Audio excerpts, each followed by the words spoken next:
मी आजारी आहे म्हणून तिने दुसरं लग्न केलं असं थोडी असतं दादा. मला चालता येत नाही म्हणून ते मी दुसरं लग्न केले. मुलं नाही. हो कविताताई. बापरे.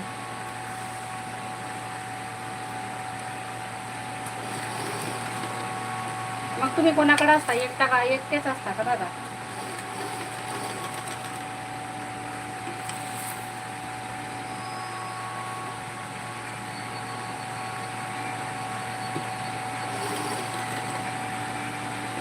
आणि चालता येत नाही म्हणून लग्न करायचं असतं का दादा? असं तरी असतं दादा.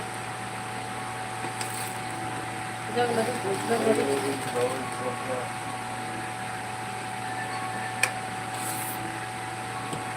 काय